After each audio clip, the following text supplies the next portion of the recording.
Futsal community, welcome to Futsal Proud podcast. My name is Andre Caro, known on social media as The Doctor, and I'm your host.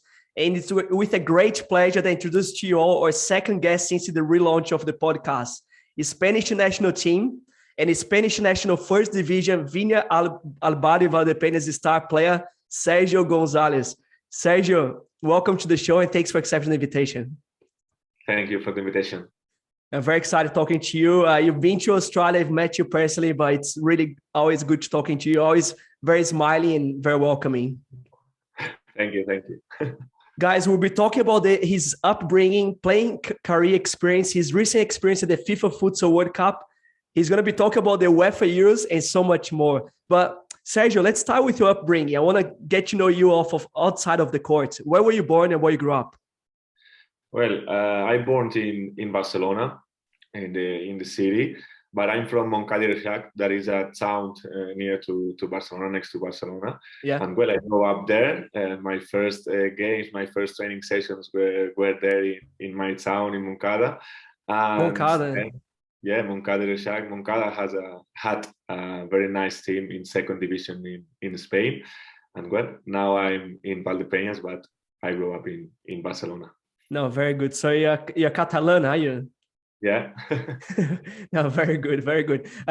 Sergio, how is futsal where you're from? Like in the region there, because there's so many small clubs, isn't there? Yes, a lot of different towns in Barcelona, in the province of Barcelona, not in Barcelona cities. Yeah. Are believing in futsal. They believe that futsal is a very a good tool to have the kids in a happy way and to grow with them. And Moncada is just an example, but all the provinces doing more or less the same. Every town, every city next to Barcelona has a team. And I think for us, the kids that we are from there, is a very good chance to play one sport that is exciting for me, I think, and to grow and well, to practice sport that is, I think, is the most important thing when you are a kid. I agree with you. And how was growing up there? How was your childhood? Were you always playing futsal? What else were you doing? How old were you when you started playing futsal?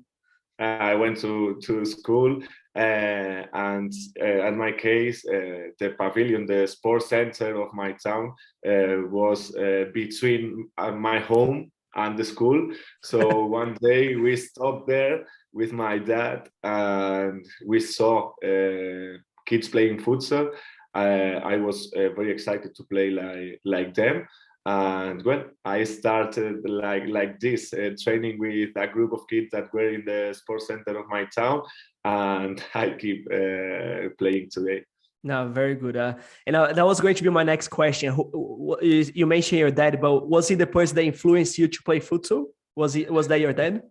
Yeah, my dad played football, soccer, all his life, and I don't have any parent, familiar, or any person that plays futsal at my family.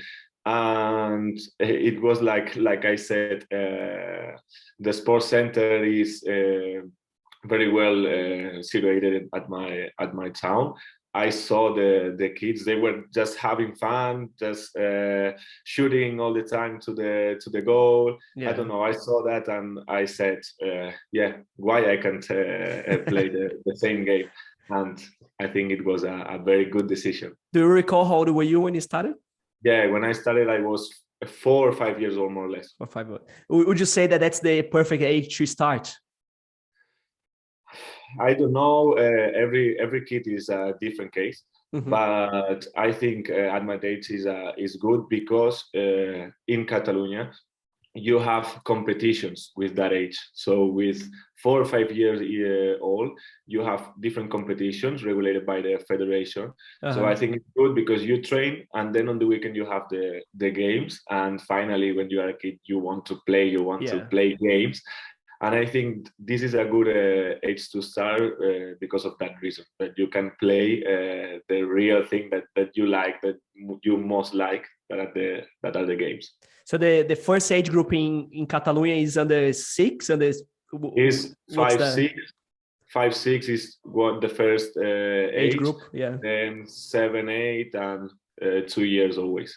No, very good, understand. And did you have a hero, an idol growing up? Who was that person that you looked up to?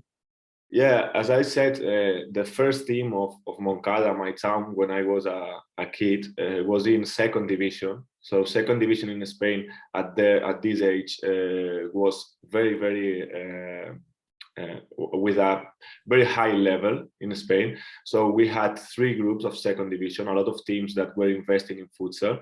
In Moncada, we had a lot of Brazilian players and Really? good Spanish players. And my heroes were these players that played for Moncada, the players that I could see every single weekend at my town. And I can see, I don't know if you maybe meet him, but Cupim, that is a Brazilian player, Jefferson, then the Spanish ones, Mariano. I don't know. I didn't have, or I don't have heroes like Javi Rodriguez, for example. Javi Rodriguez. Yeah, is my hero in general, about all futsal. But when I was a child, the only heroes that I had were in Moncada. No, very good. So they were the local players that used to see live. Yeah, of course, yeah. All right. So can you give us a quickly playing history from at a junior level? So some of the clubs that you played until you became a senior player. Okay, I played 3 years in Moncada, in my town. Then I went to Barcelona, so to Barça. I played 3 years. It was a little bit crashing my exit of the club. So I was a captain. They were counting on me to the next year, but we decided in my family to leave the club.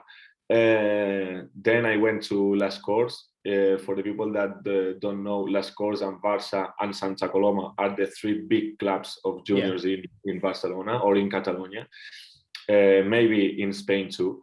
And well, after Barça, I went to Las Corts, 4 years there. And then when I was, I think 16 more or less, I went to Santa Coloma. This was the place that I played my first game in first division. I'm very grateful to this club.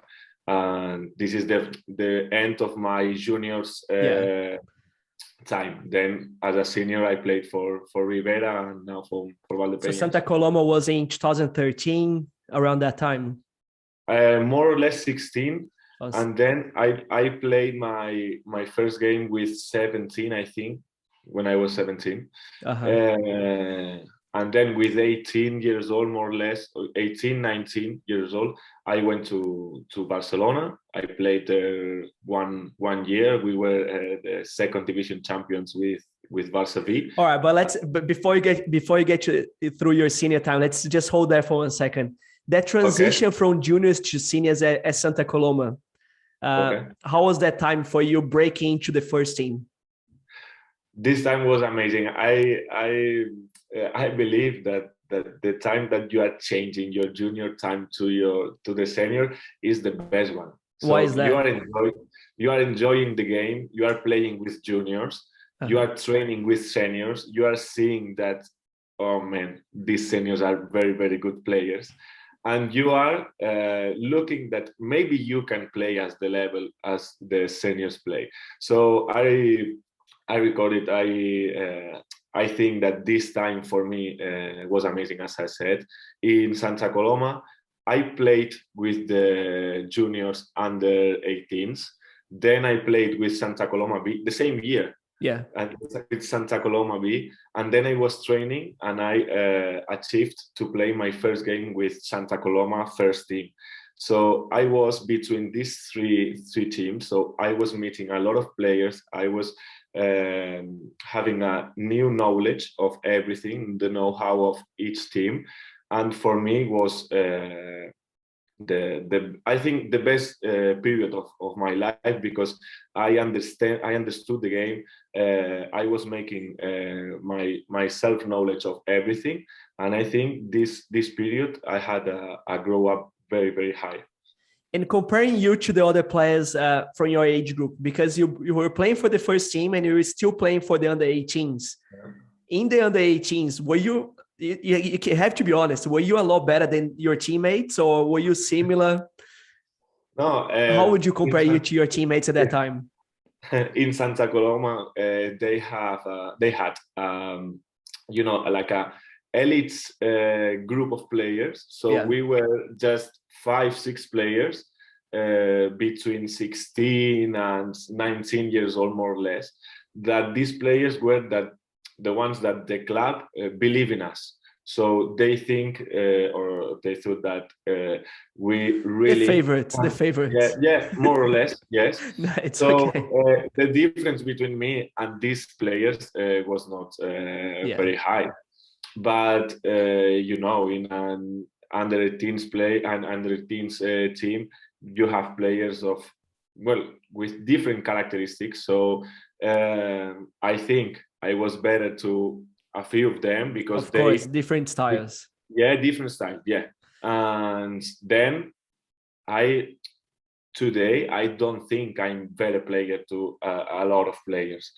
I think I have a specific characteristics that I'm very good at this, and these things are the ones that I have to do more. But that's futsal. That's why the coach selects you to do your job. Yeah, of course. Yeah. And I think but Marfil, Santa Coloma is a team that makes a lot of players, right? Yeah. So they always producing players, and some of these players go to Barcelona, they go to other clubs. Was Adolfo at the club at that time as well?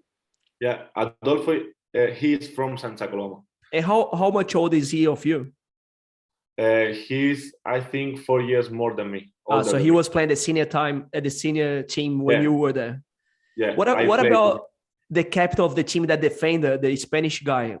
Well, Ruben, yes. Yeah.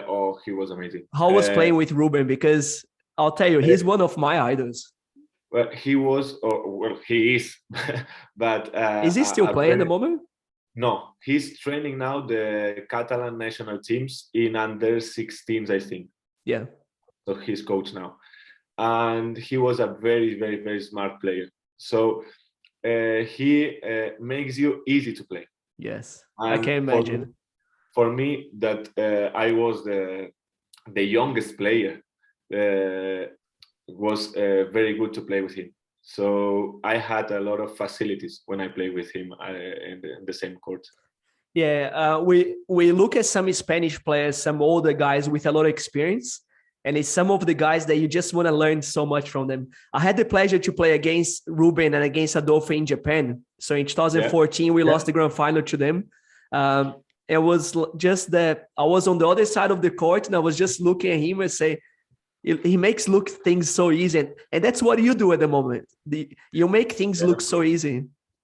And Dani Salgado, did you play against him? Dani Salgado was meant to come and didn't come. Oh, okay. He was meant to come and he didn't come. I play against Adolfo, Ruben. Diego Plana, yeah.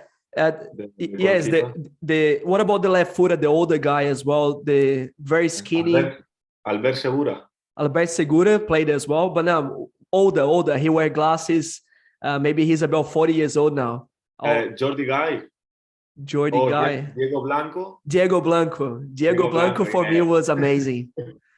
Yeah, I had Diego as a coach in a Catalan national team when I was younger, and these type of players that we are talking about, they were very, very smart. So it was very easy to play with them. Then obviously you need to have a basic characteristic or a basic level to be able to play with them. But they makes you easy everything. And it's not the fitness easy because they're really not. They're not fit. They just way too smart. Yeah. No, very good. All right, let's talk about your senior time now. You play at Santa Coloma. from Santa Coloma to Valdepeñas, then we can start talking about Valdepeñas. Okay, just one thing. Santa Coloma is the oldest club in Spain. Oh, really? So yeah, so everybody here in Spain has, you know, like a little bit of love to Santa Coloma, because was the one that started with that game here or with that sport here in Spain. And then, well, I had a few problems to update my contract there. They counted on me to play in the first team, but I thought the best to me was to go to Barça B. I went there. I stayed just one. Well, I had, I think, a 2 years contract, but with the condition that if at the end of the first year I had first division teams interested in me, I could leave. So I played 6 months to Barça B, the next 6 months to the first team of Barça, because they had a lot of injuries. Bateria, Sergio Lozano, well, a lot of players were injured. So Xavi Cols, Miquel Feixas, and me, we were players of the first team from January to June. And well, after this season, I think I played at my best level at this moment. We were champions of the second division in Spain with Barça B. That was the first time at history. I think it was a very great achievement. And then I went to Rivera Navarra. I stayed there for 3 years. The last year I had a very bad injury, 5 months that I couldn't play. And well, at this moment I thought that I need a change in my life, change of team, city, a little bit of always in my sporting life. And well, I came here at Valdepeñas. Now I'm very, very happy about the decision that I made there. And this is my second year. Everything is going very, very well. It is. Well, let's see what happens in the future. No, this change has done definitely very, very well for you. Let's go back a little bit to Barcelona, just your time at Barcelona. What makes you were in the club? Obviously, they have amazing players. They have some of the best players in the world. But what makes the club so unique? Do they play a certain type of a certain style of futsal, or is just that they managed to get the best players? Is everything, because the club is one of the biggest clubs in the world. So if you take into account soccer, basketball, handball, futsal, is one of the biggest clubs. So everything there is, big. So you have the best sports center to train. You have one of the best sports centers to play. You have a very good medical services. So everything inside the club. This is I think is the unique team that has everything inside the global club. And then obviously I think the difference between Barça and the others is the players. I don't know why. Maybe it's the club, maybe I don't know, it's the money, I don't know why, but it's true that Barça has the best players. So the difference between the 4th of January, we played against Barça here in Valdepeñas. We made a very, very good game. Every people was saying, "Oh man, nice game," but we lost 2-4. 4-2, yeah. So yeah, so they have this. They are the best. If you disconnect just 1 second, they are gonna punish you. Yeah. Yeah. So I think the difference between the club is this. Inter and Pozo a few years ago had the best players. That's true. But now I think Barça is growing, and now they are having the best players. Yeah, they are another level at the moment. But you guys are sitting second. So let's talk about your time now at Valdepeñas, second year. Last year you guys had a good year. Did you guys won the cup or go to the grand final of the cup? No, we lost a game that was the quarterfinal with one fault. and the time at the lights in the sports center were 0 seconds, 7. I don't know the name, but 0.7. 0.7 seconds, and they shooted the fault and they scored the goal. Yes. So. But anyway, you guys last year had a okay year, good year. This year you're sitting halfway of the season, sitting second with 13 games played, 9 wins, 1 draw, and 3 losses. It's amazing. You guys just lost to Barcelona. Barcelona, you guys have one last game in the Barcelona still. They have played 14. How is this season going so far for you guys? This season has been amazing for us. So we are playing a level that maybe we didn't believe it if you said 3 months ago. So we are seconds. The Spanish competition, is very hard now. A lot of teams are pushing very, very strong, and I think the difference between us and the other teams is that we here in Valdepeñas, we have one of the strongest sports center, one of the strongest supporters. So every game we have sold out. They are every time singing, supporting us. And before this game against Barca, we had won every single game in here at home. So I think this is the base of everything. And then past year, when we played outside, we were not a bad team, but not as good as here. And this year we are achieving to play outside more or less in the same level that here in Valdepeñas. So I think the point of difference, the point that makes the difference between this year and the past one was our winning Palma Futsal. Palma is a very strong team. There in Palma de Mallorca, they normally win every single game that played, and we achieved to win their 3-4, I think it was. So this important win for us made us to think that we can, boys, we can to stay there in the good positions of the classification table. So let's just enjoy, have a good behavior at the courts, and then let's see. And now we are walking this this ride, and we are saying we have to be proud of what we are achieving, because we are a club just 30,000 people in that town in Valdepeñas. Valencia has 1 million, Barcelona has 2 million, Madrid, and we are competing to this type of clubs. So I think we have to be very proud of what we are achieving. Yeah, it looks like you guys will make the playoffs. You're on 28 points. So far, so good. But all right, so you say that you live in a town of 30,000 people. How is the life of a professional futsal player that plays for Valdepeñas?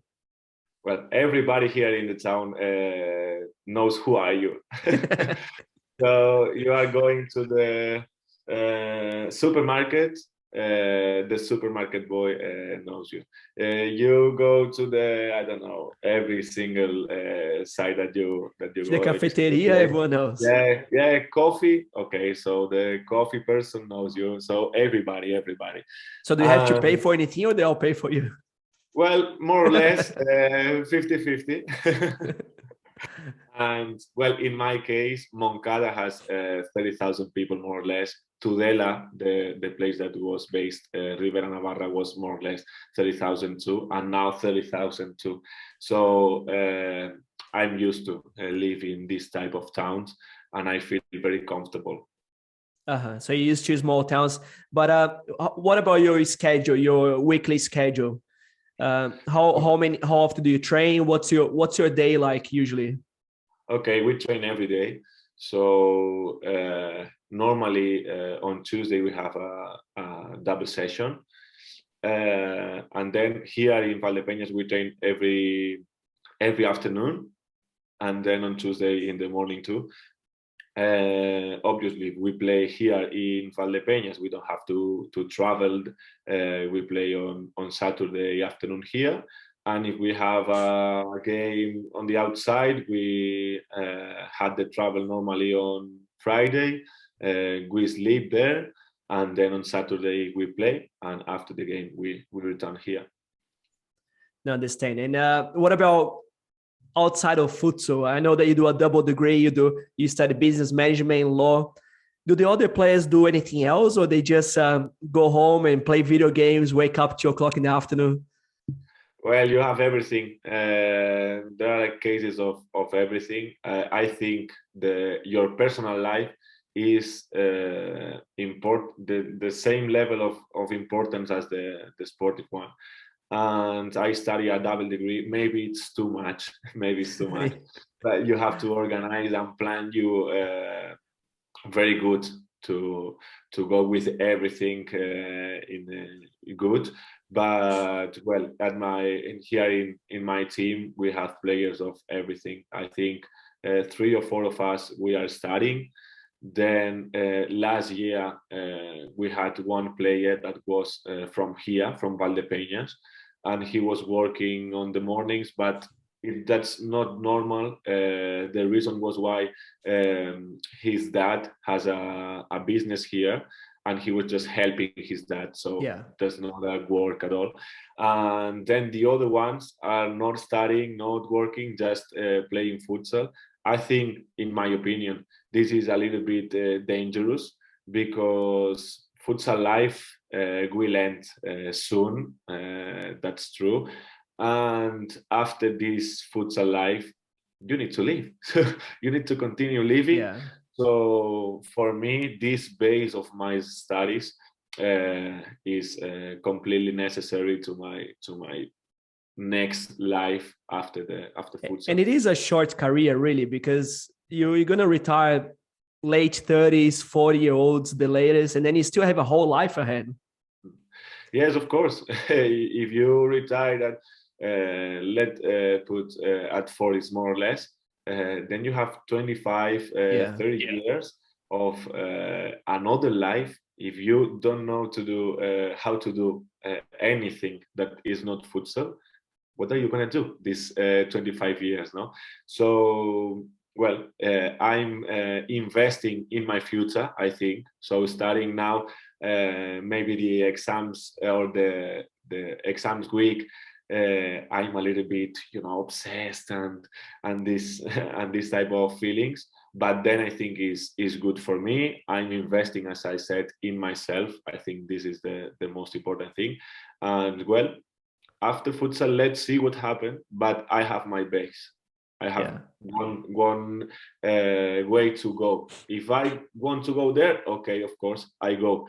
If I have futsal things to do after my player career, okay, let's talk about it. But and it's easy for you to separate things, because it's easy for you to go to the futsal court and forget about the studies.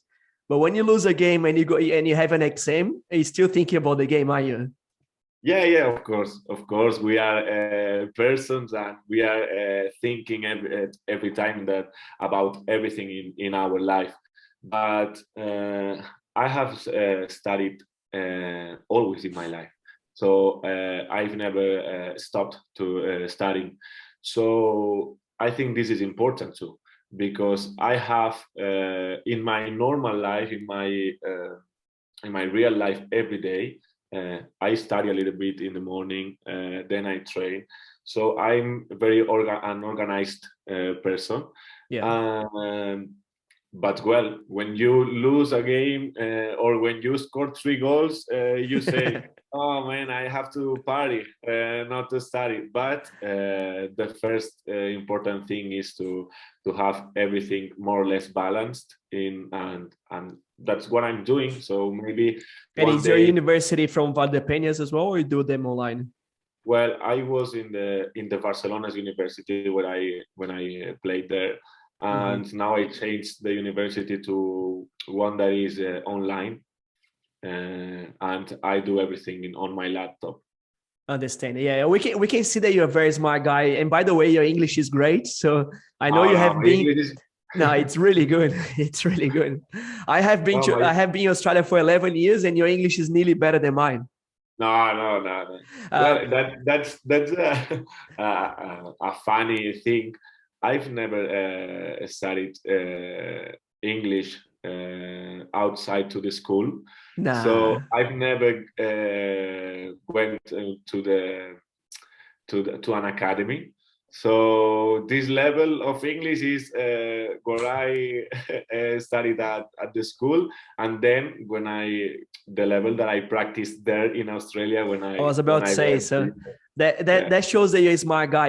You came to Australia, you coach kids here, so you have a very open mind. All right, let's go. Just quick go back to futsal in Spain. We're seeing a transition that we're seeing some new clubs, and when I mean new clubs is Cartagena, Valdepeñas, even what's another one new club? Yeah, mainly these two.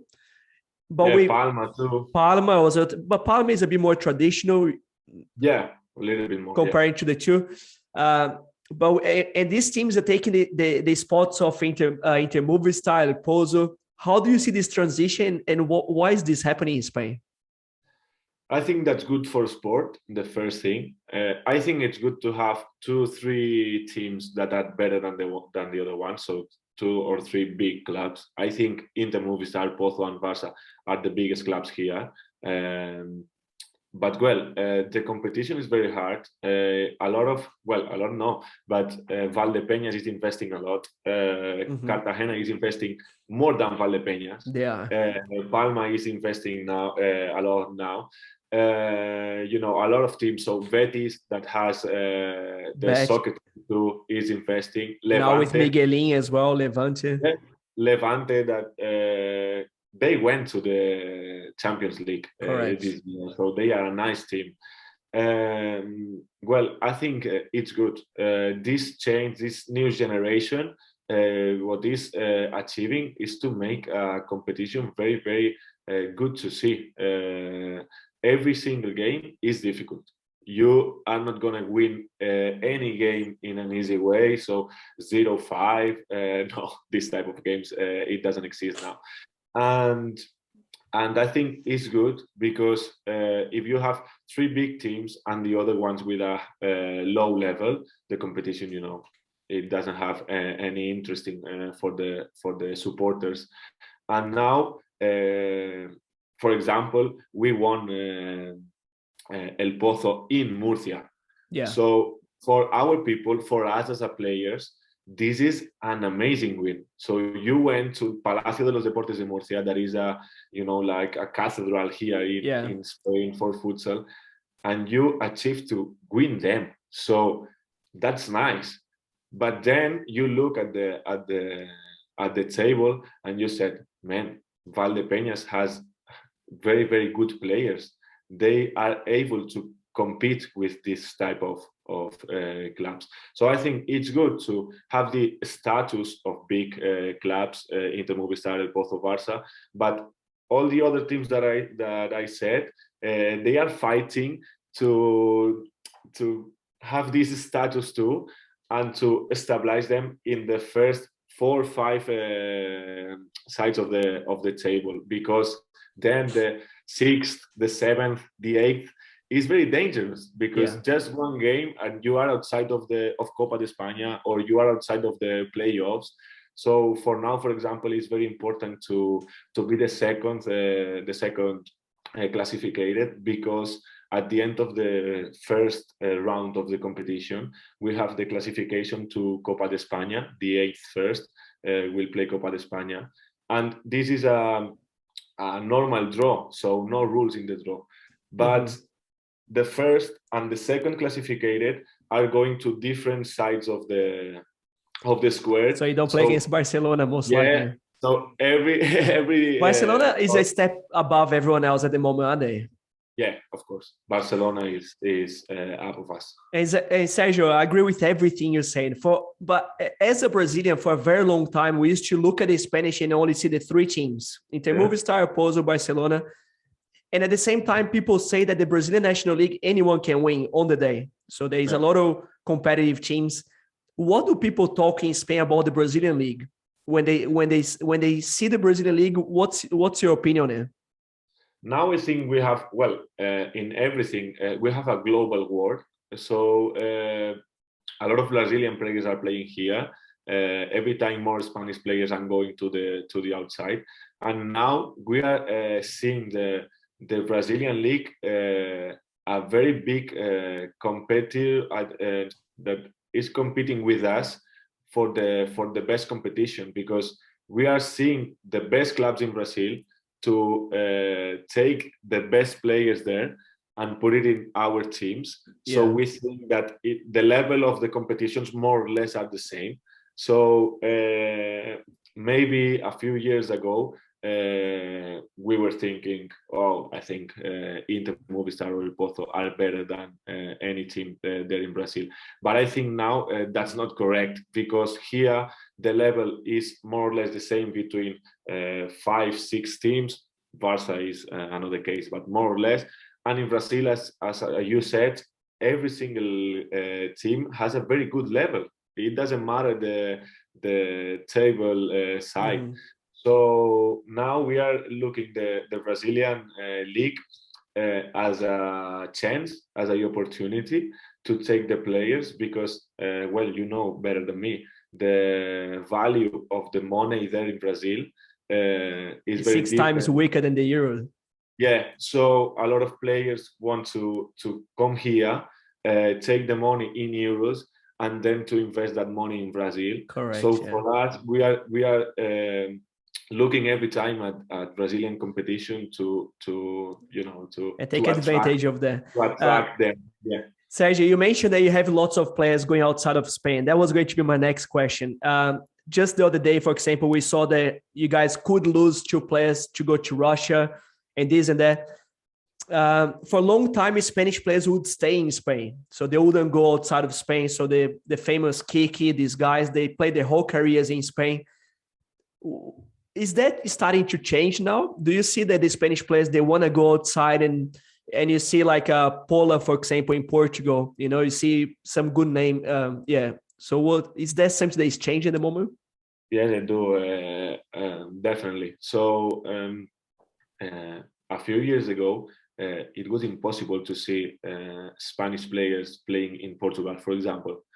Then Martul Raúl Campos, now Paula, they are playing in Portugal.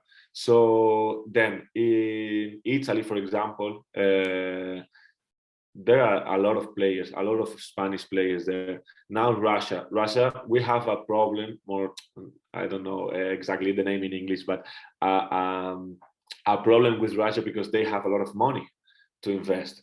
So we are. Why is that a problem?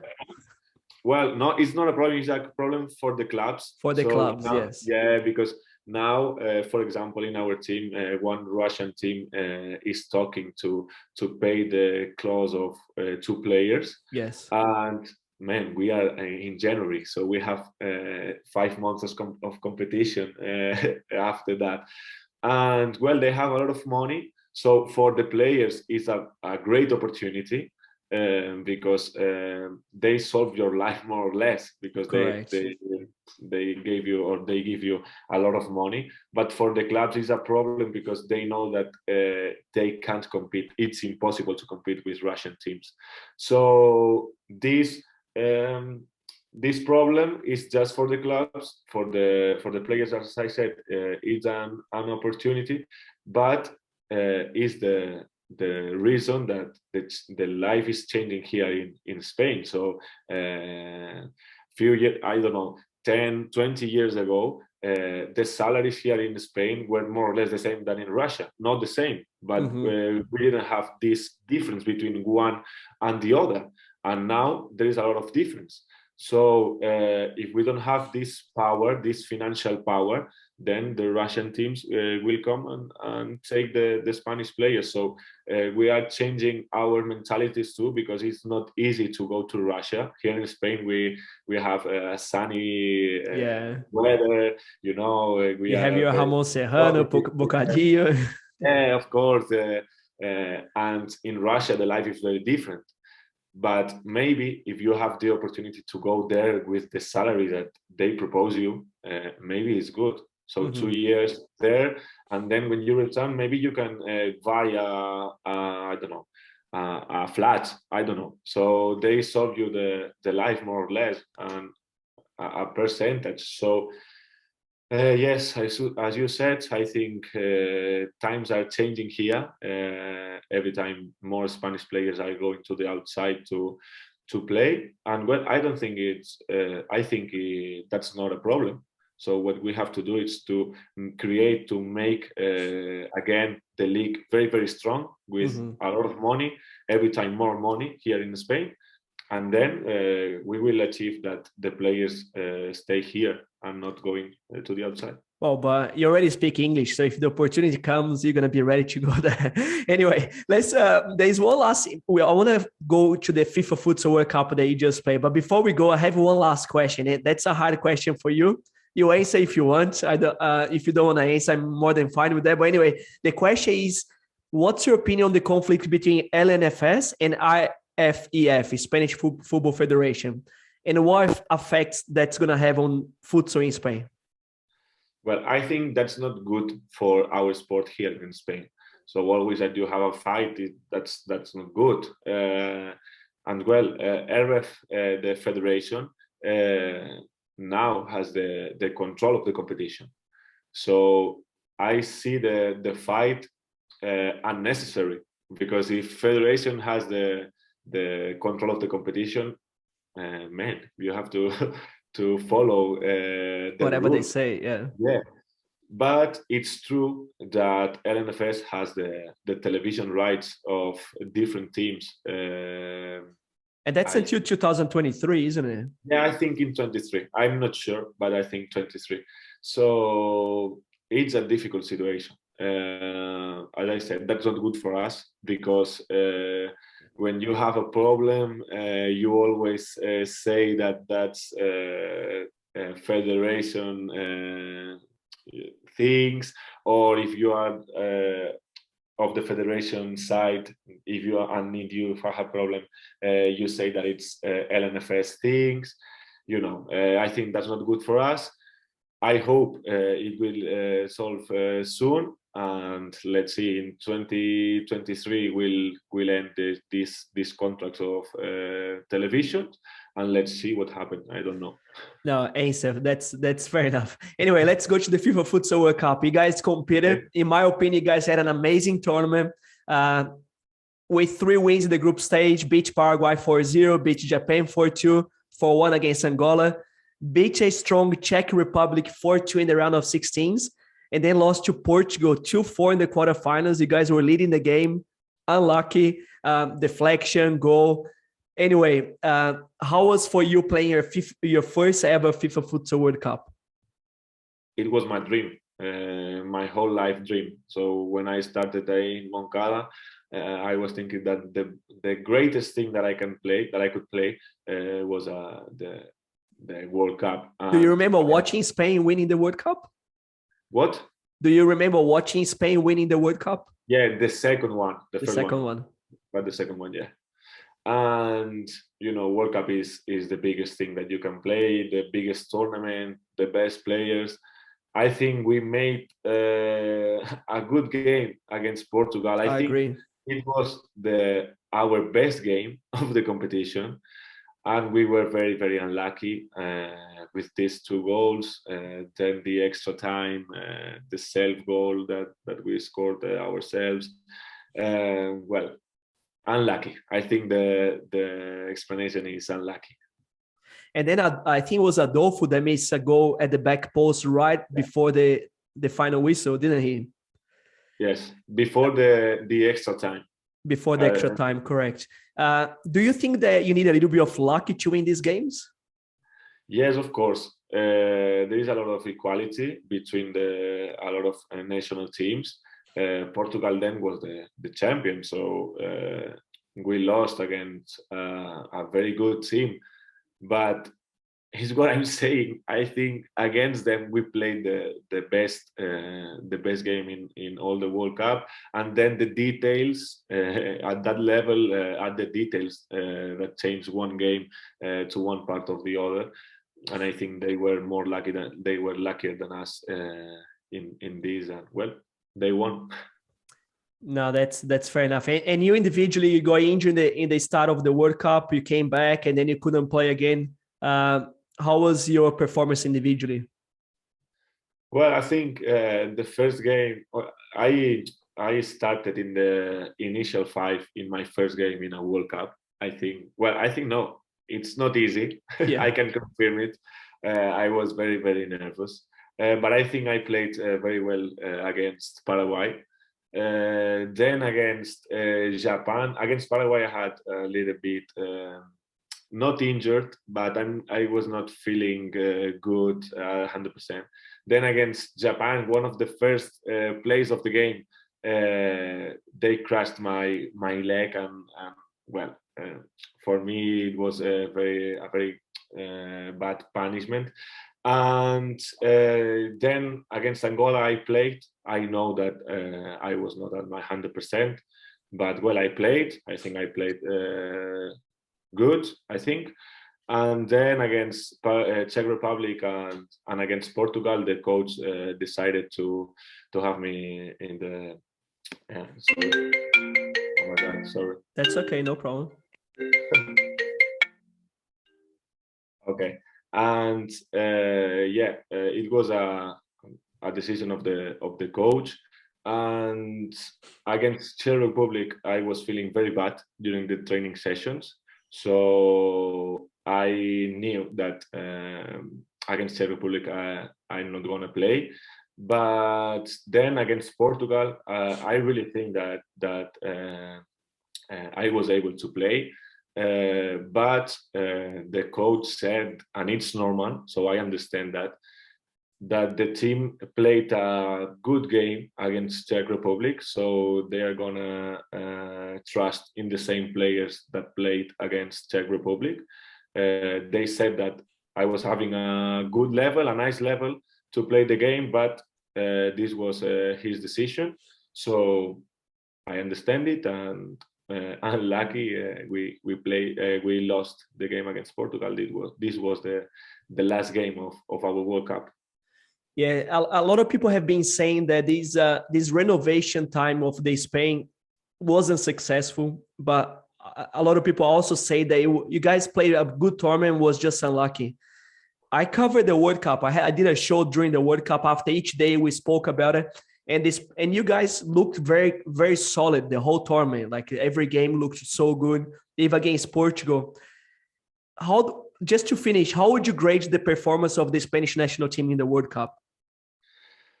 I think solid is a good word to describe our performance. This generational change that you are talking about, I think is not completed now. So we are in a process. Yeah. And when the Euros will end, we will see the generational change. And then about the global performance in the World Cup, I think we started maybe with a little bit of doubts. We were young. We had very young players. A combination, a mix between young and old players. Yeah. But well, I think then all the level that we had was good. So we were a national team that was very difficult to score a goal against us. So we had a very good defense level, and this is the most important thing to win one competition like a World Cup.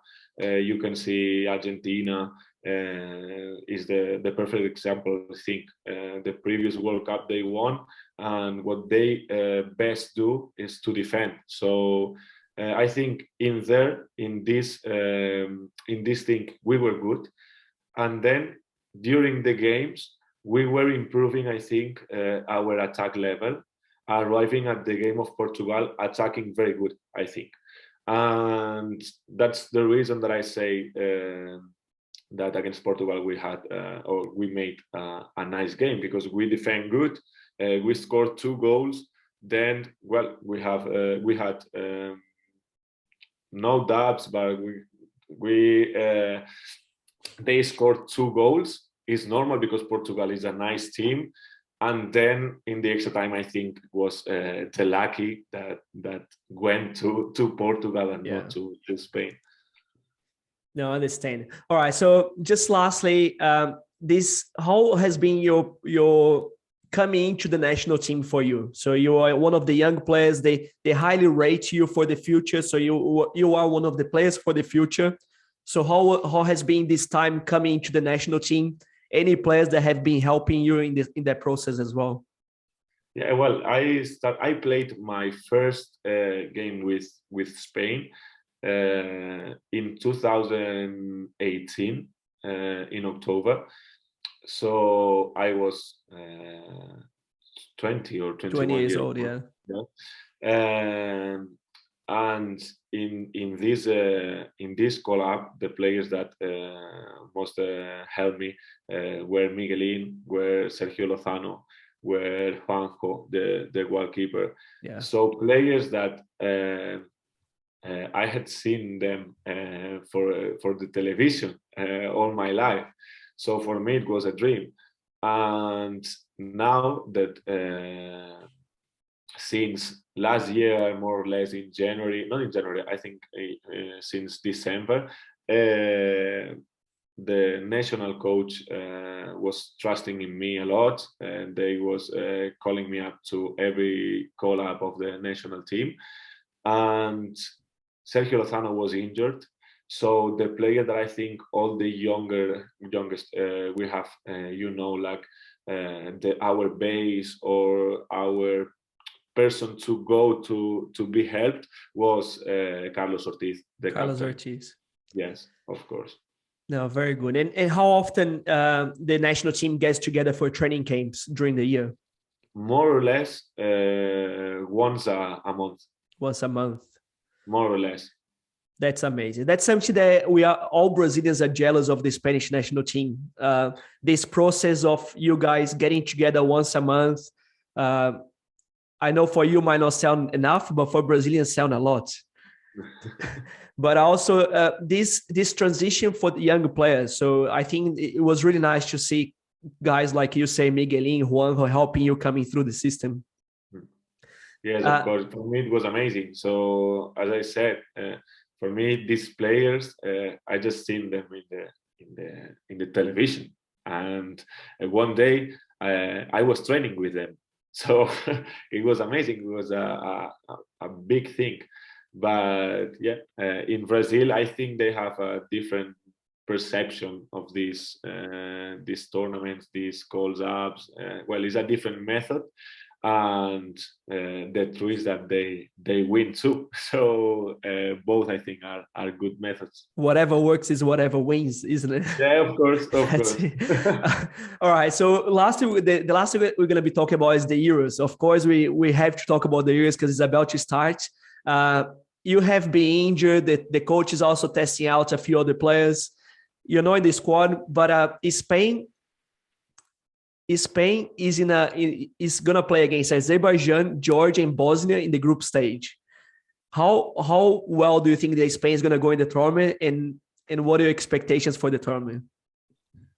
The first thing is that I think the favorite is Portugal, but the second is Spain, I think, in my opinion. Then maybe you think that, well, Azerbaijan, Georgia, they are very bad.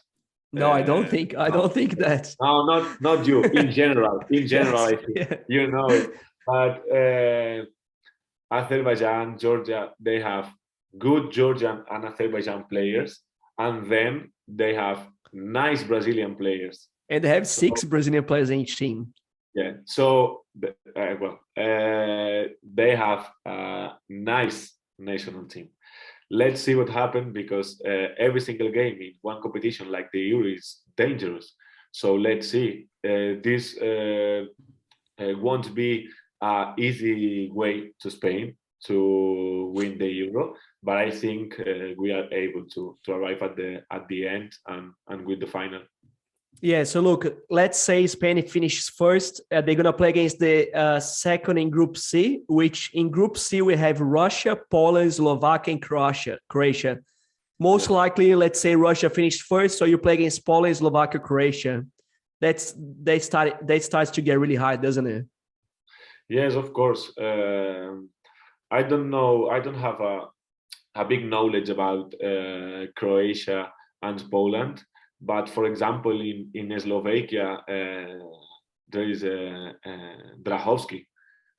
He plays here in Santa Coloma, and he's a nice player. So I'm sure Poland and Croatia will have nice players too. So in quarterfinals, you just have 40 minutes to score more goals than the other. And, basically that's to not win. easy. That's it. That's not easy because maybe they are lucky and they score one goal at the beginning of the game. Maybe they defend a lot. It's difficult. And as I said, Poland and Croatia, I don't know a lot of them. But for example, Slovakia is able to score a goal just in a corner, just in a transition, because, for example, Drahovski is scoring a lot of goals here in Spain, and he's a nice player. Yeah, Brazil played twice against Poland before the World Cup in friendly games, and there were no easy games. I watched those games. I don't know much about Slovakia. But what about the other national teams? Who do you think comes really strong in to the Euros? Well, I think Russia, of course, is a big team.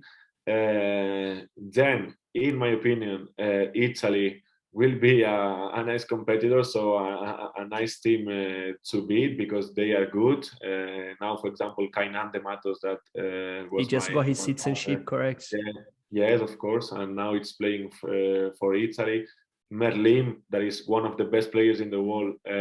Well, I think he's now with COVID-19, but they are waiting for him, so they will play. And by the way, Italy is in the same group as Kazakhstan, Slovenia, and Finland. So yeah, this group, that's a hard group. It's hard. Yeah, we suffer a lot to beat Slovenia in the classification to the Euro.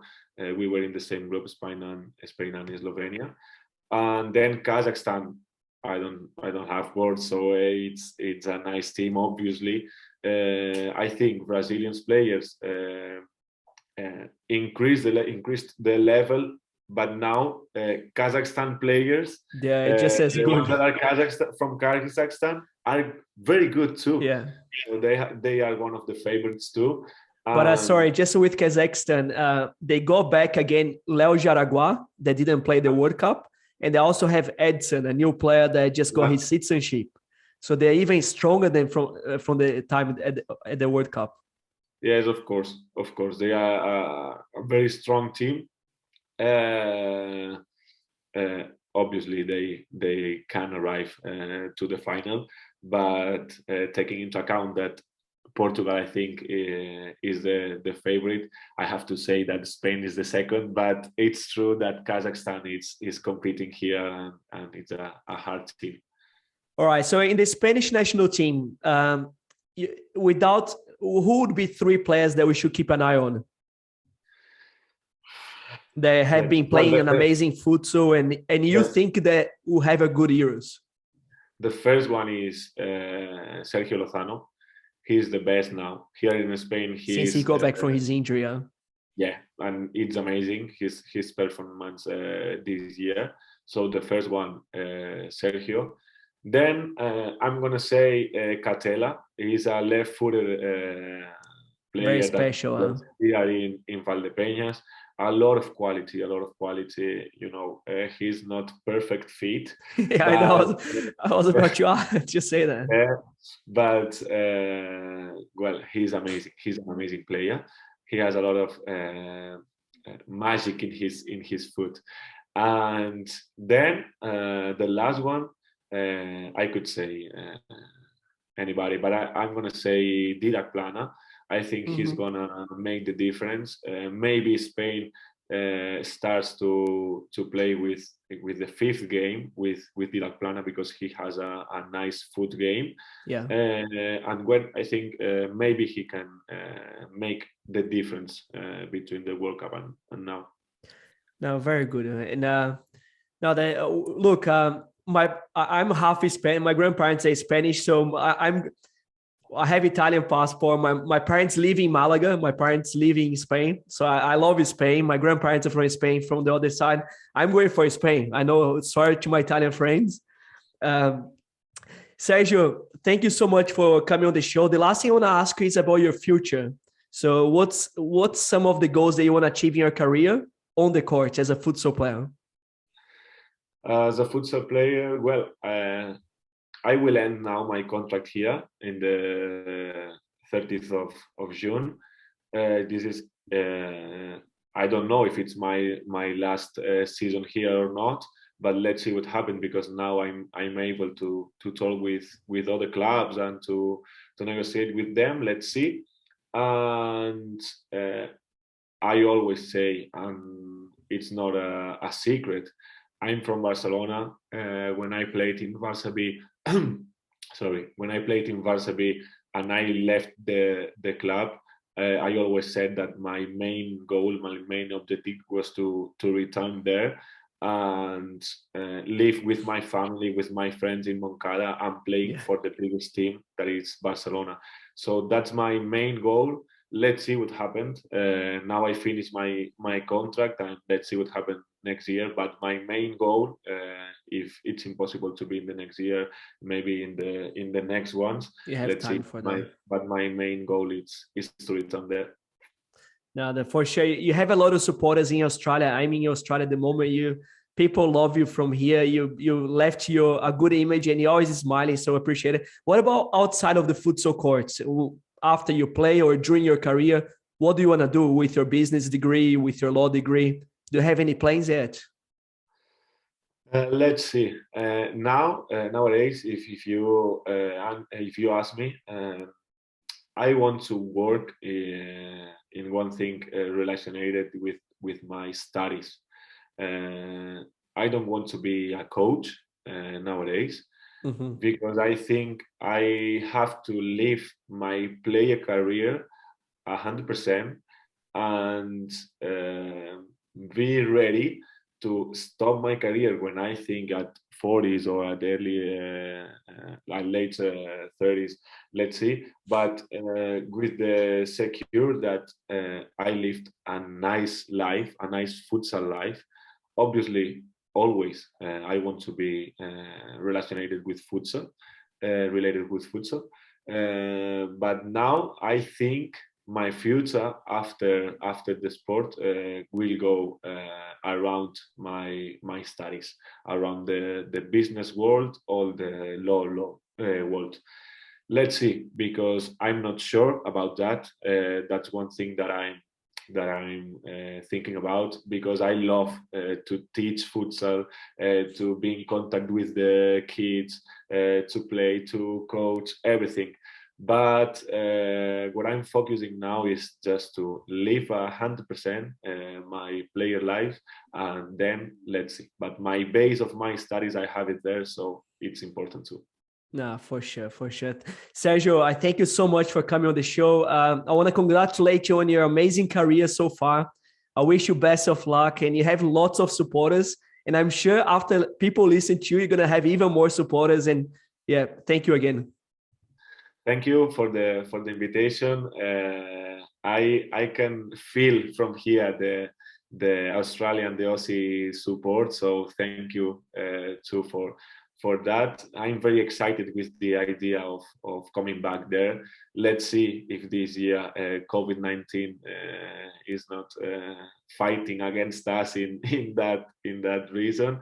But well, let's see in summer, in June, July, more or less. I can go there because I'm very excited with that idea. For me, Australia is, like my family, my friends too. So let's see, but I'm very excited with that. Yeah, the borders are open now, and since your contract finished there, maybe you can play here during summer, and then you sign with your new club. Anyway, Sergio, Let's talk Thank you. about it. We'll talk off the chat. We're going to stop talking here live and then we talk after. Sergio, thank you so much again.